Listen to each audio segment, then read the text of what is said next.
Merci, Monsieur le Président, de m'avoir invité à cette table pour pouvoir vous présenter les choses que vous connaissez, mais que nous pouvons réactualiser au vu de ce qui a été dit hier et aujourd'hui sur ce que nous devons penser sur la question du droit international, du droit international humanitaire. Pourtant, le problème de l'agent orange dioxine est un problème qui se pose comme un problème d'un combat de David contre Goliath. Vous avez vu que pendant la guerre du Vietnam, c'était ça, Goliath, avec son armada, et elle a utilisé la même chose pour nous laisser cet impact 50 ans après, sur le terrain, sur le sol, et on a pu parler du mot écocide. Et le mot génocide est appliqué maintenant à la population victime. Alors, vous savez, c'est un peu un problème de longue haleine, un problème qui demande une mobilisation de l'opinion internationale. Voilà.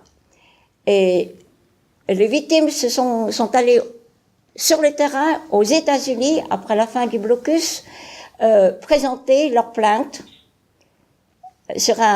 avec la loi américaine, un juge américain et les avocats américains.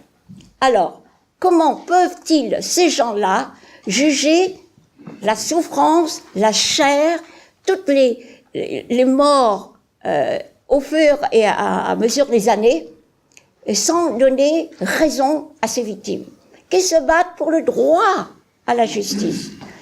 Et seulement nous avons décidé que vous, hommes de loi ici présents, que vous, citoyens, vous allez nous aider sur ce terrain de mobilisation de la conscience des gens. Comment peut-on permettre à un pays d'être constamment dans l'impunité? Que vous parliez du droit humain, du droit international ou du droit des citoyens, pour moi, c'est la même chose. Aider à rétablir une justice quelque part.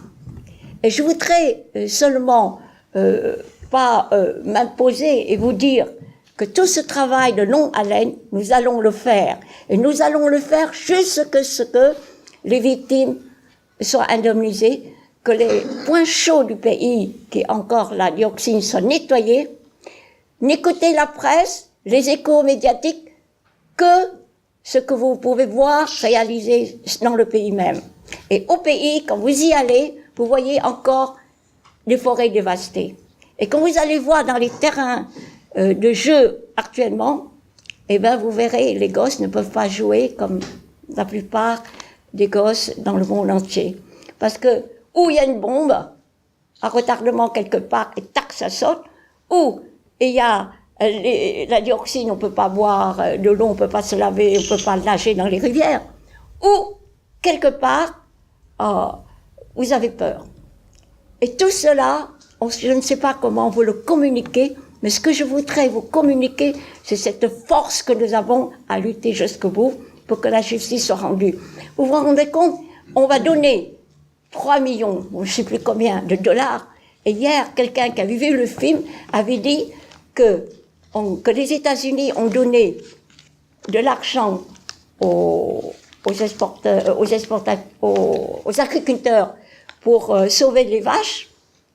Alors, il faut 3 victimes pour une vache. Voilà. C'est l'équivalent de ce que nous entendons par la presse maintenant.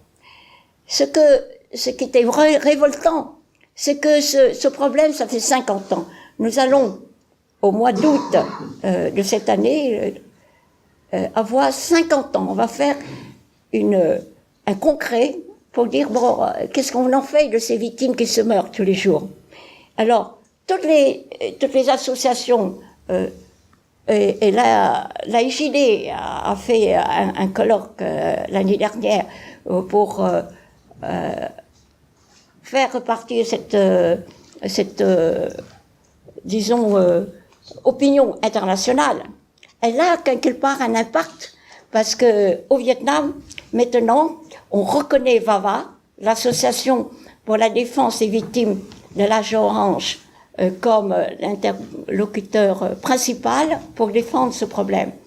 Vous savez, c'est 2 poids 2 mesures. Et Roland, qui a défendu dans ce cas les victimes, a dit que maintenant c'est la loi du pollueur-payeur. Quand on vient dans un pays pollué et qu'on repart comme cela, il faut payer. Merci.